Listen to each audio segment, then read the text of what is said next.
After a 1 billion% move since its 2009 launch, many people feel it might just be too late to invest in Bitcoin. But so too did they say after 1 million, 10 million, and after 100 million%.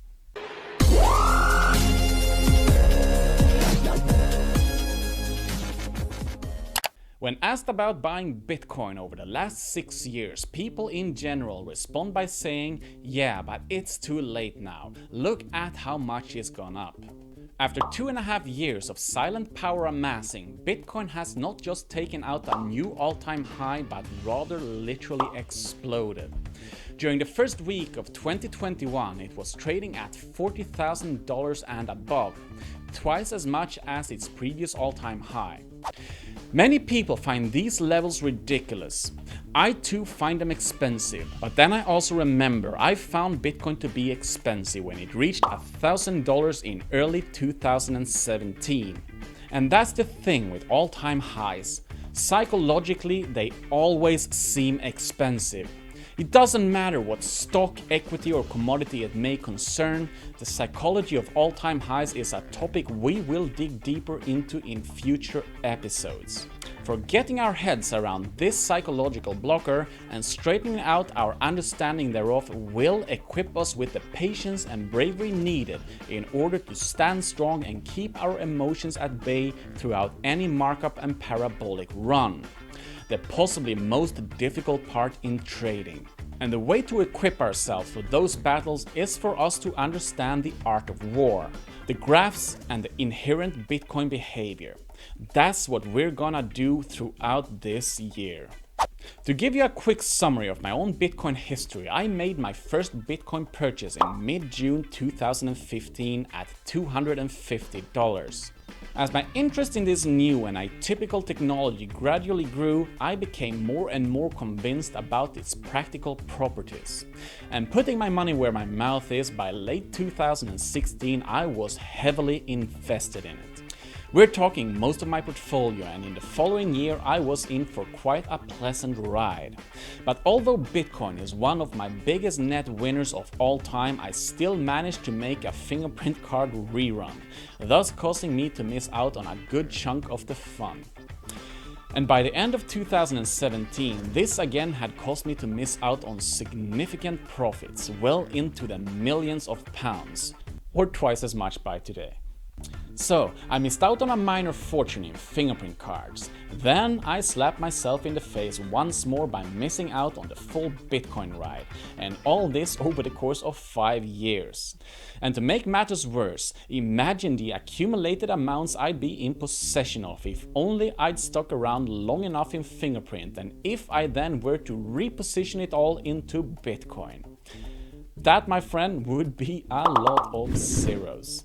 But here's the thing, if, this short one-syllable word, is a very dangerous word that does us no good on the markets. Instead, I thank my maker for being anti-fragile by nature. For this was the catalyst that pushed me to intense market studies and technical analysis so that I could prevent such thing from ever happening again. But most of all, to understand the markets and to be in control. These anti-fragile experiences have left me where I am today, just like some early and much painful and expensive poker lessons hardened me enough to be both prepared and worthy of turning the original $120 bankroll into more than $1 million. Now, I'm sure there are several of you viewers out there who too missed out on a proper Bitcoin fund run to fortunes during any of its previous intense rallies, especially that of 2017 when Bitcoin had become the major buzz. Perhaps you even had your eyes on it. Perhaps you were close to purchasing a good chunk but backed out because you didn't quite understand where from the intrinsic value stemmed, whilst at the same time thinking that $500 seemed unhealthily much to pay for some simple code. Rest assured, you were certainly not alone. In early 2018, right after Bitcoin had peaked at almost $20,000, I spoke with the leader of a small investment group. He told me they had done a lot of research on Bitcoin as an investment opportunity and that they were looking to invest a significant amount of their own money. But for whatever reason, in the end they decided not to. The chilling part of this is that this was in 2012 when Bitcoin was trading at $10. Multiply whatever fortune they were looking at investing by 4,000, and I'm sure you can think of someone who has a hard time falling asleep at night.